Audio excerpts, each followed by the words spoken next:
హైదరాబాద్ చుట్టుపక్కల భూకంపం వచ్చింది కదా, ఎలా చూడొచ్చు? ఈరోజు భూకంపం వచ్చింది నిజమే, 7 to 8 మధ్యలో వచ్చింది. ఎందుకు వచ్చిందంటే అది కూడా హైదరాబాద్ చుట్టుపక్కలలోనే వచ్చింది భూకంపం.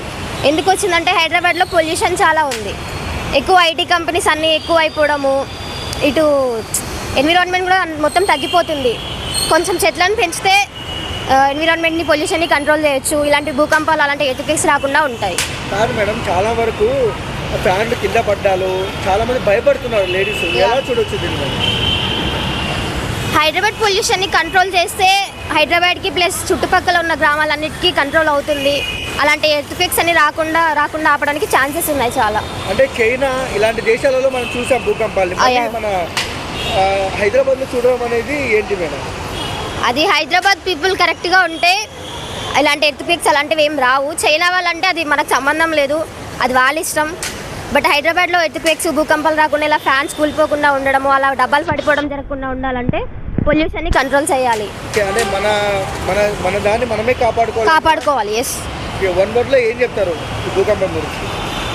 నిన్నెవ్వరు వచ్చి ఏం కాపాడరు, నీది నువ్వే చూసుకోవాలి, నీ ఎన్విరాన్మెంట్ నువ్వే కాపాడుకోవాలి. సో నువ్వు కరెక్ట్గా ఉంటావు. అప్పుడు ప్రజలకు ఏం చెప్తారు?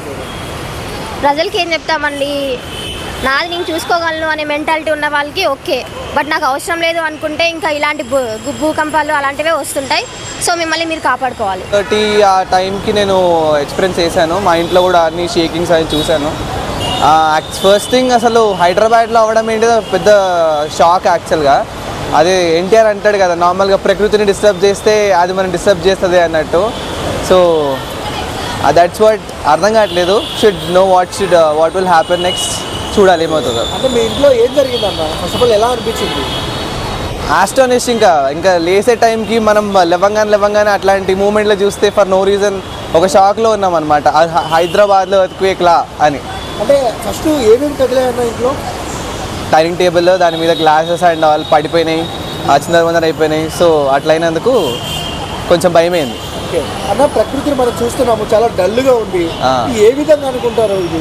ఇంకా మనుషులం మనం చేసే ఈ చీడ పనులకి అవన్నీ మనం వాడే ఏమంటారు గ్లోబల్ వార్మింగ్. సింపుల్గా చెప్పాలంటే పాత వెహికల్స్ వాడడము, ఇక స్మోకింగ్, ఇక పొల్యూట్ చేయడము, అంటే వాటర్ పొల్యూషన్, ఎయిర్ పొల్యూషన్ అన్నీ పొల్యూట్ చేస్తూ ఉన్నాం. బాడీనే పొల్యూట్ చేసుకుంటున్నాం ఆల్కహాల్ తీసుకొని, అట్లా బయట మొత్తం పొల్యూట్ చేస్తాం.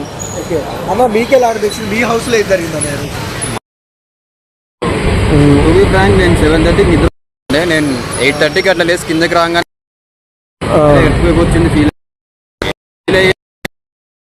అన్నారు. ఏమైంది అని అంటే ఇంటి మీద డైనింగ్ టేబుల్స్ అవన్నీ ఉన్నాయి కదా, చూడలేదా అని అంటే లేదు అసలు నేను డీప్ స్లీప్ లో ఉండే అని చెప్పాను. న్యూస్ కూడా చూడలేదా అని అడిగాడు బాబాయ్. లేదు చూడలే అని చెప్పాను. ఇంట్లో అమ్మ వాళ్ళు ఏమన్నారు దీని గురించి? మా వాళ్ళు అంటే ఇప్పుడు సేమ్ మా వాడు చెప్పినట్టే హైదరాబాద్ లో ఎర్త్క్వేక్ రావడం షాకింగ్, మామూలుగా రావు కదా.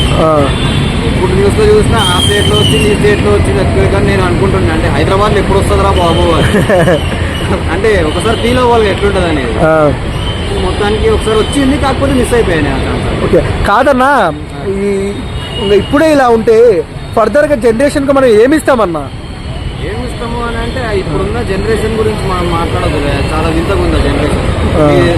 తెలియదంటే ఏముంది, జెన్ ఎల్ అని పెట్టుకొని ఏమేమో అబ్రివేషన్లు పెట్టుకొని ఉన్నారు వాళ్ళు. సో దాని గురించి నాకు అంత కమెంట్ చేయాలని లేదు. ఓకే, జనతా గ్యారేజ్లో ఒక డైలాగ్ ఉంటుంది, మనం ఏం డిస్టర్బ్ చేయకూడదు ఈ ప్రకృతిని అని. ఏం చెప్తారు దాని గురించి?